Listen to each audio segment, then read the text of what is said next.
माननीय प्रधानमंत्री जी, आपने हमें ज्ञान को आत्मसात करने की प्रेरणा दी, जिससे जीवन में सफलता मिलती है। आपका धन्यवाद।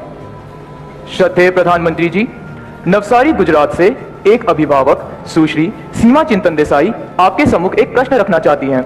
महोदया, कृपया अपनी बात रखें। मोदी जी, नमस्ते। I'm सीमा चिंतन Desai from Navsari, a parent.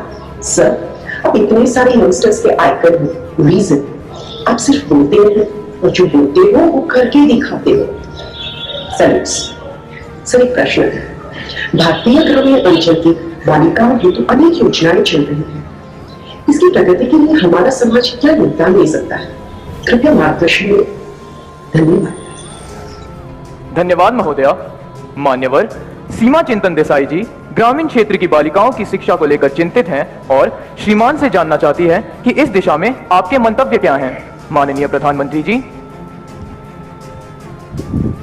वैसे मैं समझता हूं कि स्थितियां काफी बदली हैं।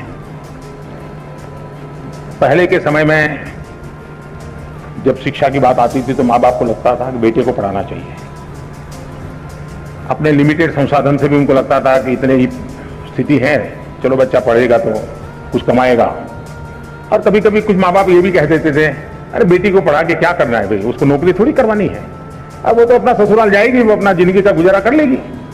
ये मानसिकता का कोई कालखंड था। हो सकता है आज भी कुछ गांवों में कहीं पर इस प्रकार की मानसिकता बची हुई होगी, लेकिन बाय एंड लार्ज आज स्थितियां बदली है और समाज बेटियों के सामर्थ्य को जानने में अगर पीछे रह गया तो वो समाज कभी आगे नहीं बढ़ सकता।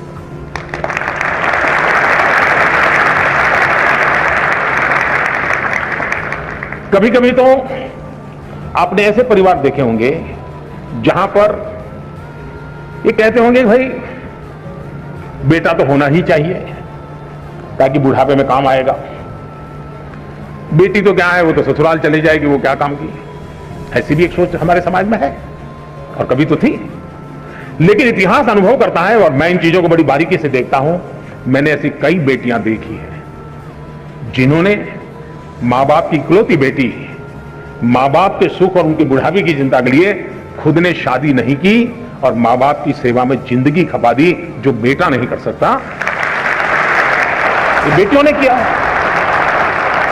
और मैंने ऐसे भी परिवार देखे हैं कि घर में 4 बेटे हैं, 4 बेटों को 4 बंगला है, सुख चैन की जिंदगी है, दुख कभी देखा नहीं है, लेकिन मां बाप वृद्धाश्रम में जिंदगी गुजार रहे हैं। ऐसे भी बेटे मैंने देखे। इसलिए पहली बात है, समाज के अंदर बेटे बेटी एक समान, कोई भेदभाव नहीं। ये आज के युग की अनिवार्यता है और हर युग की अनिवार्यता है। और भारत में कुछ विकृतियां आई हैं, आने के कुछ कारण रहे होंगे, लेकिन ये देश गर्व कर सकता है।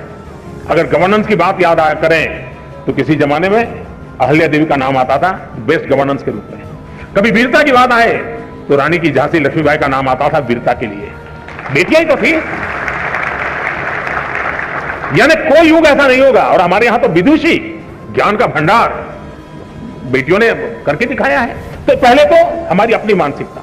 दूसरा, आज स्थिति बदली हुई है। आज तो आप देखेंगे नए जो बच्चे स्कूल आते हैं ना, तो बेटों से ज्यादा बेटियों की संख्या होती है। ये हिसाब आ रहा है। आज जो बेटियों के एस्पिरेशंस हैं, आकांक्षाएं हैं, वो कुछ कर गुजरने का जो जज्बा है, शायद कोई भी हिंदुस्तानी गर्व करे ऐसा है। और उसको हमने अवसर देना चाहिए और अवसर हमने इंस्टीट्यूशनलाइज करना चाहिए। कोई एक परिवार अपने तरीके से कर ले, ऐसा नहीं। जैसे आपने देखा होगा